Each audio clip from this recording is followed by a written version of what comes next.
Hey, what is up, guys? Oblivious here, and today we're going to be going over my thoughts on the 2021-2022 Eagles season, basically, just as a whole.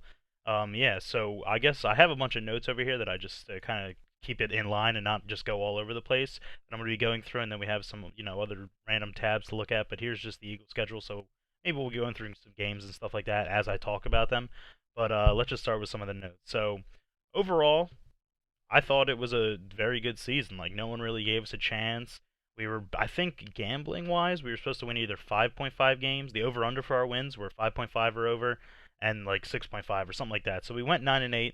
So we went over for all those. Of course, I bet on those. I did also bet on us to make the playoffs. I forget the exact odds of it, but it was like plus 500 or something like that, or even it might have been even more. It was kind of I haven't I it obviously cashed like a month ago, so I haven't really looked at it, but yeah. So I mean, as an Eagles fan, I'm pretty happy. I also made a few bets that we win the division title going in when we were the worst odds. Like we were originally fourth place. I think it was Washington, Dallas, Giants, and then us. And originally us to win the division was like plus 1,500 or plus 1,000 or something like that. So obviously I'm talking in gambling terms. So if you don't know what I'm talking about, we were like 15-1 to win the division or 10-1 to win the division, and all those obviously you can kind of understand. We were supposed to have like 6 wins as a team. So yeah, we made the playoffs. Overall, you have to say that's a good thing. Expect like going into Jalen Hurts' first full year, Dick Sirianni's first full year, and basically just a whole bunch of things kind of changing, like the leaving the Ertz era behind, and obviously like but we still do have some players from the Super Bowl winning team. Like, we'll get to some of them motherfucking later, like Jason motherfucking Kelsey. But we'll just, for now, we'll just talk about some of the other things. So we did go 0-6 versus the teams that made the playoffs, and 9-2 versus the non-playoff teams. So basically, and I think it said I was reading this article right here, and it said the 9 wins came against teams with a combined point 0.3, like 35% winning percentage, I guess you could say. Which is obviously not extremely good, but it also like it's not really bad because it's just saying that basically we beat the teams we're supposed to beat, we lose to the teams that we're supposed to lose to, and we're we basically were just like the worst seed, worst team that made the playoffs. So like we might be like the 14th best team in the NFL, but I mean I think on a certain day like obviously we could have made a run. Like I mean obviously the Bucks playoff game didn't really go very well. Like we were down 31-0. We ended up only losing 31 to I mean 31-15 or yeah 31-15, but we were down 31-0 at the time. We ran off 15. So let's just oh shit, I did not mean to go into there. But let's just go into a few other things real quick. So as I said, we were supposed to win a fourth in division. Um so if you remember the season as it was going, we had a very good game against the Falcons where we shit on people. Davonte caught I believe, his first touchdown. It might have been the first touchdown of the game that game.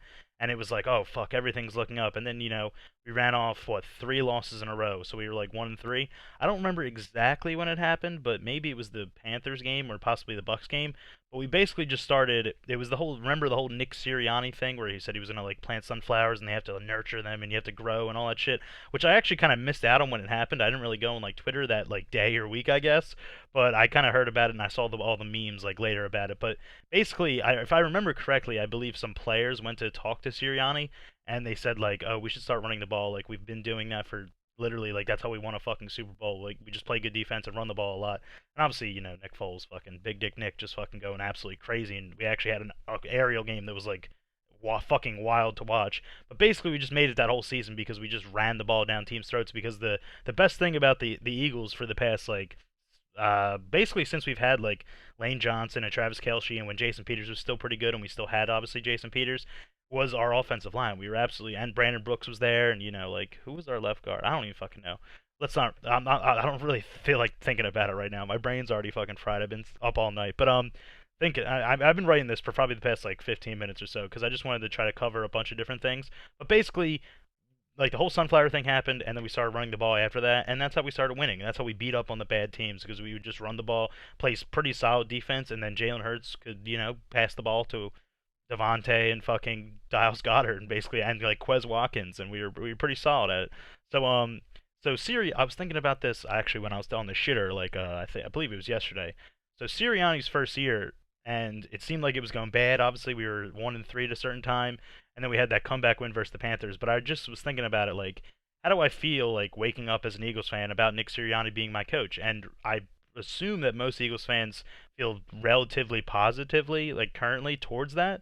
So that means he must have done a pretty good job, because like usually especially in this city, like fucking, especially a first year coach who has like a very soft voice and was nervous in interviews and shit. Which also like fuck all you Eagles fans who were like really pissed off about that nervous interview when it was like his first ever like head coaching job and he was just nervous. Like I mean he's a younger guy, like whatever. Like I didn't really give a fuck. Because I remember talking to all my friends with it. Like they were like, "How do you feel about this?" I was like, honestly, like if he wins games and he plays a good coach, like let's say we actually went 13-4 or whatever, left 13-5, I guess it would be like no one would be fucking caring how Nick Sirianni was in an interview his first time like ever on the fucking podium or whatever. But like, I guess it's not really that big. I don't know. Like, basically, I'm pretty happy that Sirianni's the coach, and it's definitely worth giving him and Jalen Hurts another year to try to improve on what we already did, and like maybe start the season running the ball. We can actually basically next year we just got to beat some better teams, but we'll get into some more things later. So Jonathan Gannon, he's our defense coordinator.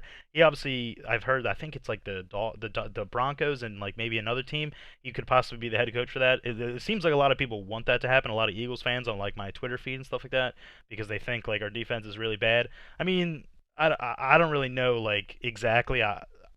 Like defensive schemes and stuff, I don't really follow. I just watch the game, and our defense seemed pretty good against the bad teams. Like obviously we won 9 games against bad teams, and all those games I'm pretty sure we didn't let up like more than like 20, 30 points in any of those. Like I would say like 25 points. Maybe like one or two of those games we must have let like over that happen. So I mean honestly like not really that bad. Obviously against some of the better teams like the first Cowboys game was an absolute disaster. They do have a fucking good offense though. But we played the 49ers, we only let up 17 points. They're obviously almost going to be in they're in the NFC Championship game. The Chiefs, I was actually at this game. This was just an absolute shootout, but that's the Chiefs. That's the Chiefs fucking offense.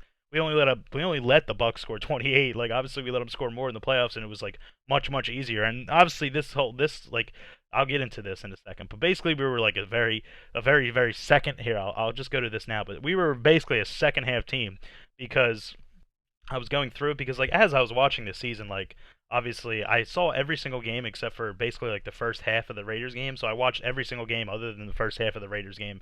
And what it always felt like we would always start fucking slow, and that's obviously how we got killed by like the bad team. I mean the good teams. Like you really can't start out slow and like basically not play a half of football. Even some of the bad teams we were playing. Like so I'll go into it. So the Panthers, that was like our second win of the season. It was right here. Basically we scored. Wait, I just have it written down. I don't really need to go into it. I already have it written down. But we scored 15 of our 21 points in the second half of that game in the Bucks' first meeting, which was honestly like it was kind of how the playoff game went. They were just shitting on us if I remember correctly. Like I guess it was 7-20 something in the first half, and then we ended up scoring 15 points in the second half. So I mean that kind of made it seem like it was a close game. We actually had a chance of winning that game at the very end. Like I think we had the ball and we were down 8 or something. So like it was actually kind of a close game. Like it shouldn't have been, but basically we got back into it because like we just played for some reason so much better in the second half. I don't know if that's adjustments at halftime or something like that, or maybe we just have more endurance than other teams. I don't really know exactly what factors into that. Obviously, some of the games you score a lot of the points in the second half because the other team takes their foot off the gas if they're up by like a fuck ton. That's basically how in the Bucks playoff game, which is this one, we scored all 15 of our points in the fourth quarter. This is the one game I actually saw most of the points scored. I watched all these points scored. We scored 15 out of our 20 points in the second, and actually only in the fourth quarter. So like that's another, obviously like a absolute like we almost came back and won that game. I think that if I remember correctly, that was more of a game where like kind of like the Bucks first meeting where like it was a very bad game the whole game, and then we almost kind of like came back and won, or at least made it look like a close game. I don't really think we had a very big chance of winning that one at the end. The first meeting versus Washington, we scored 17 of our 27 points to win in the second half, and then the Giants, I believe I was at this game. We scored 31 out of our 34 points in the second half. Washington, the second time, we scored 13 out of 20 in the second half to win. So both of these Washington games were like mega huge for us because at one point Washington was like second in division and in a playoff spot, and then obviously we needed those wins. And they were obviously not really a very good team this year, even though they're projected to win first in the division, I believe, even before the Cowboys. And then obviously I already talked about, but the Bucks, we scored all 15 of our points in the fourth. This one alone is more, and maybe like the Raiders, those two are kind of just obviously those are both of the games we've scored 15 points in the fourth. Obviously, it's a touchdown and then an 8-point, like a 2-point conversion because we were just down and we needed like the math or whatever to make sense. But yeah, so we're just gonna keep going. So two mega injuries we had were Brandon Brooks and Brandon Graham. So Brandon Graham, obviously, I think it was like the second game he like. I don't remember exactly what happened. I guess he tore his ACL or something, and obviously that's a huge hindrance because Brandon Graham has been good for us for like fucking 8 years or something. Like And Brandon Brooks, obviously fucking shout out to legend. He just retired like literally 2 days, like yesterday or something like that. But obviously he was on a Super Bowl team. Obviously both people were. Brandon Graham maybe the biggest play in Eagles history, and Brandon Brooks was that year just fucking amazing. And I think it's been 2 years in a row now where he has like a season-ending injury because I don't really maybe it was like this year and then 2 years ago he had a season-ending injury. That's probably one of the reasons he's retiring, and also he's just been in the NFL for a while. So let's get into Jalen Hurts. So obviously his running is great, and he puts a lot of pressure on the D. Like when he's a dual threat quarterback, like you have to maybe put a spy or whatever it's called on him. I don't really know about like all the schemes about football. I just watch the fucking games and enjoy them. But I feel like I have a somewhat understanding, I guess, because I hear fucking Joe Buck always talking about it. Like, oh, he puts a lot of pressure on the D. Fucking whatever. That's more Troy Aikman. But Joe Buck's just a cunt. He just flaps his gums. But throwing was definitely off some of the games. I couldn't think of exactly which games, but there was one game in particular where I watched it and I was like, Jesus fucking Christ, he is just god awful. He's missing everything.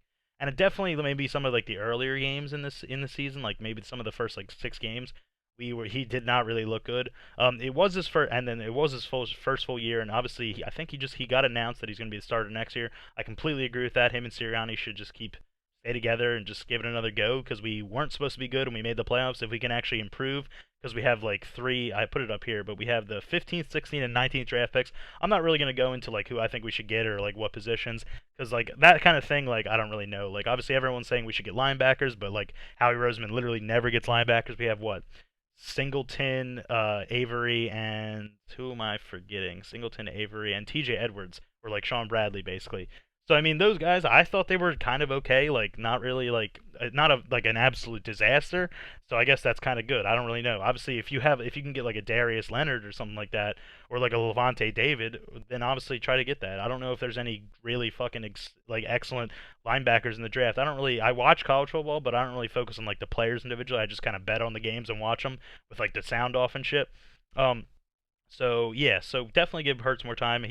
Could be a franchise quarterback. I'm not going to put the mega tag on him that he's an absolute franchise quarterback. There's no way he could regress in his like second full year, which I think maybe he could. Obviously the definitely I'm happy like there was no injuries or anything like that. Like from all the running he did take like somewhat of a beating, but obviously some games he looked fucking absolutely incredible. Towards the end he was just fucking scoring like at least a score a game or like somewhere I guess more in like the middle to end of the season is when that was happening. He was scoring like 2 touchdowns a game and shit. Davonte Smith, we drafted him. Alabama, everyone said he was gonna be small. Everyone said he was gonna get hurt. Literally did not get injured all year. Almost I don't know if he got 1,000 yards, but I know he was pretty close to it. Let's just check it out right now. But yeah, let's see. 916 yards. So I mean, pretty good for a rookie year. Obviously, it would have been cool if he could have got over 1,000, but it's whatever. I mean, whatever. I don't really know. He got like what 7 or 8 touchdowns too, or something like that, or maybe 4 to 6 is my guess. I'm not really. I can just check. What am I doing? He had I assume this touchdowns. He had 5 touchdowns this year. So I mean, not really bad. I mean, pretty good. He can always get improvement and stuff like that. And he obviously proved everyone wrong that he didn't get injured and he wasn't really too small because he had some absolutely banger games. Goddard, good Ertz replacement. Ertz was obviously getting older. It obviously hurts like a motherfucker to see Ertz on the Cardinals just catching like clutch third and fourth downs and shit. But Goddard, I think, is filled in well. Everyone already knew that going in when we still had Ertz, and Goddard was like as a backup was still playing well and showing a lot of like basically he's just good at tight end. I don't know, but Goddard is like that new safety valve. I feel like in some of the later games towards the season, he was absolutely just every third down. Hurts is looking for him, which I guess like what a lot of tight ends do. They're just like really trustworthy on third down, and you just have to get that one catch. So here we have Quez Watkins. I think me and my brother were talking about this yesterday. I think he could be a great number 3 option instead of a number like 2. Obviously, he was our like second best wide receiver, which we'll get to this guy in a second. But yeah, so if we were able to get like a free agent signing, so I have it down here. We have $24 million of cap space next year. And then I just found this article. I think it's this one. So here are some people that are free agents. Obviously, if we get Davonte Adams, we're fucking. Oh, did not mean to do that. If we get Davonte Adams, we're fucking goated. If we get Chris Godwin, I'd be super super happy. And then some of these later people, it gets kind of a little bit whatever. Like Allen Robinson, he obviously is usually quarterback proof, but he had a very bad year last year. I drafted him in fantasy in like the 3rd round, and he absolutely fucked me. OBJ is looking a lot better on the Rams, but like I personally don't really want OBJ. I don't know. I still don't think he's that good. Michael Gallup, I'd actually kind of like maybe as a number 2 behind Devontae. I think that'd be really good. Antonio Brown seems like I mean he's obviously great, but he just cannot stay on a team. So I don't really want that. Mike Williams, he was like this fantasy breakout for the first like 7 weeks of the season, and then didn't really do super much after. But I mean, I'd even be happy to get him. And then the rest of these guys, like I'm not really. I like Christian Kirk probably the best out of these other guys. But yeah, I mean, if we can improve and make Quez Watkins our third option, I think that'd be excellent. And then have our fourth option. I think Greg Ward's a free agent, but like if he could be our fourth option, and then yeah, Rager obviously just absolute trash can. He fucked it up in the he fucked up in the playoff game where he didn't catch that one ball, the fourth down where he was at like the 1 yard line and he would have got a touchdown or whatever to actually like maybe keep us in the game or whatever. Or I think it was in the like the late in the game, but it might have been like in the first half. I don't really remember. I try to forget the Bucks game. Actually, I'll get to that in a sec. I mean, actually, I'll just talk about it now. But like the Bucks game in general, the playoff game, I didn't really go. I actually, for some reason, I hammered Eagles plus 9.5. I actually really did think we had a chance, like, of winning the fucking game, just because I think I don't know, like with Godwin out and then Leonard Fournette out, I actually thought we had a really good chance. And then when Tristan Wirfs got injured and stuff, I was like, oh fuck me, like we actually have a real chance. But basically, just didn't really work out. But obviously, that's Tom Brady in the playoffs. Obviously, we beat Tom Brady in the playoffs, which I'm sure some people, like Patriots fans, are tired of hearing. But in 2017, we did beat Tom Brady, but that was obviously with a completely different team and a fucking god literally playing quarterback. But basically, Rager this year just didn't really do much.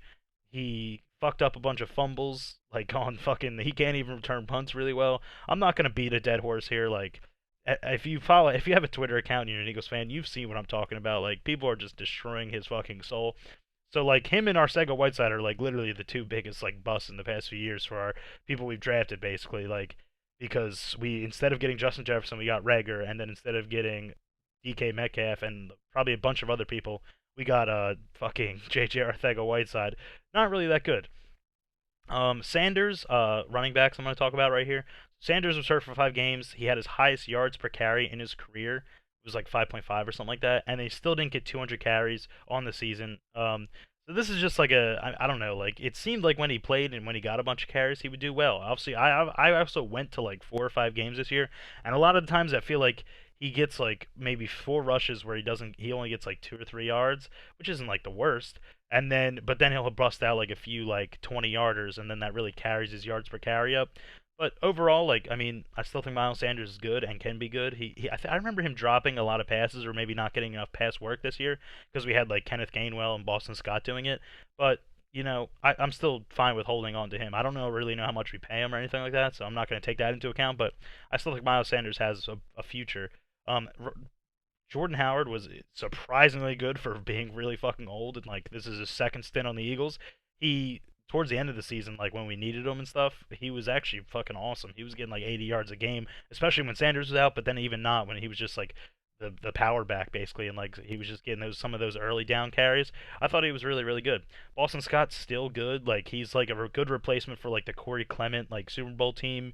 Like he's like our third guy behind like obviously then we had Blunt and Ajayi, and then it was Corey Clement like as the pass catcher and just coming in every once in a while as a little spark plug, and that's Boston Scott. So I think Boston Scott does well if we can keep him and Kenneth Gainwell and Howard. And the Howard one, like if we want to keep him, maybe we could. I'm sure we could fill another guy. I don't really know how much money all these people are asking for, like I said, but like if we can keep all four, I think it's a pretty good like tandem of tandem. I don't know tandem. I don't know if tandem only means three, but it's a pretty good group of in the backfield. Mailata like had a obviously he's coming from fucking rugby, and he just this year I thought he was really fucking good. I saw a bunch of tweets and stats basically saying like he only gave up like a few sacks all year, like 3 sacks like on the entire fucking year. So he's very young, and I don't really know how much we pay him, but I don't think like a mega. I think he got like I almost thought he should have got a Pro Bowl, but obviously he plays in the same conference as Trent Williams for the 49ers, who had like a fucking renaissance year for some reason after being on the Redskins forever, but he was so fucking good on the 49ers and is still in the playoffs. So Kelsey, if I remember, obviously Jason Kelsey is our fucking like he's a goat. He's just like he's Philly. He acts at least like he's Philly through and through. Where like he just fucking seems to love the city and he just plays fucking hard. Never really talks and says some. He actually talks out on like he was talking about Ben Simmons all year. I remember not all year, but he had like one mega clip throughout the year about Ben Simmons, and like he seems like a good like a good locker room guy as well. But he's a god. He was talking about retiring going into this year, so I don't really know how the fuck this year would have gone without him. I think he's literally might be our most important player on our entire offense. And then he also got the Pro Bowl this year, him and Darius Slay. Landon Dickerson was pretty good. Samalu got sent to the IR like 4 months ago or something like that, and Landon Dickerson I thought was pretty good.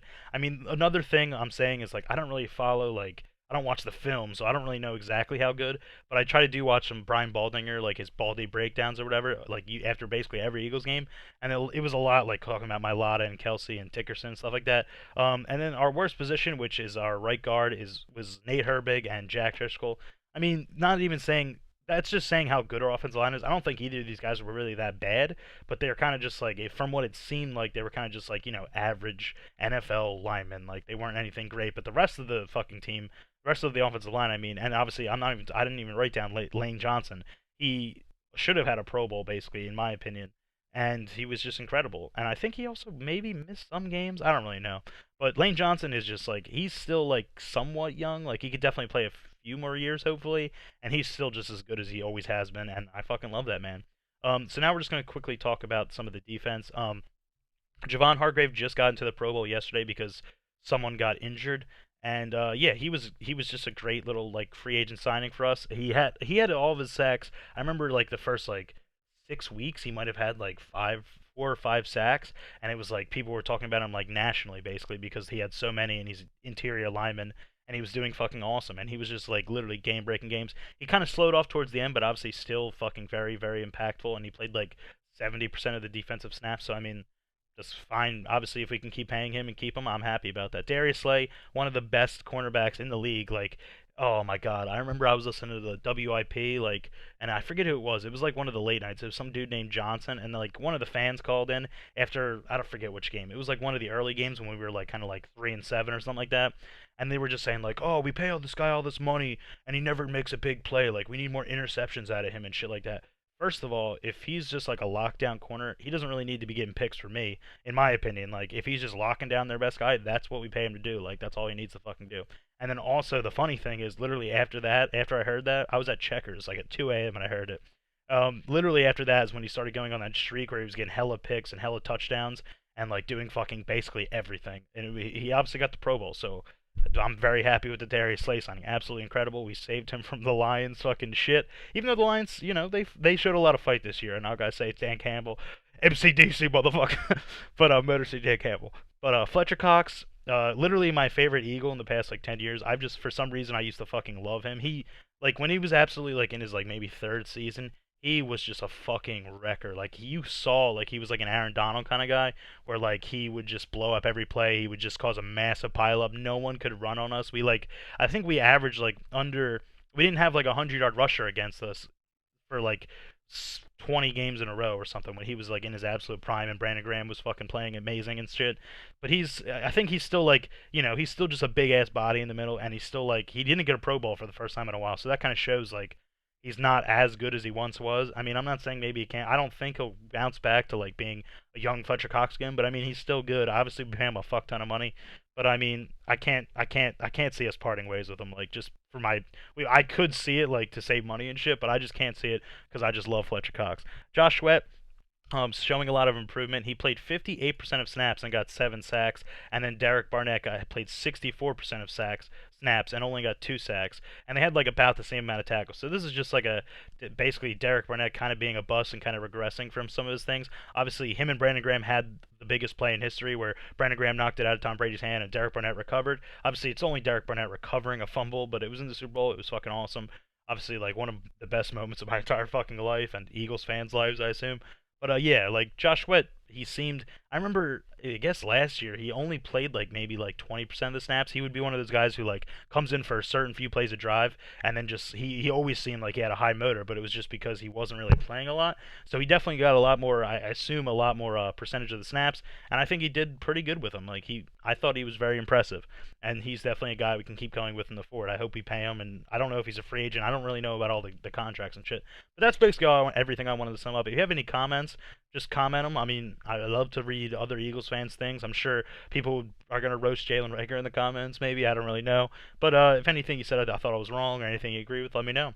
And yeah, we can talk about it. So I hope you guys are having a great day. Overall, very good season. Like, we definitely overperformed what we were supposed to. So you can't really fucking deny that. Like, so it's whatever. I mean, you can't really, like, knock that.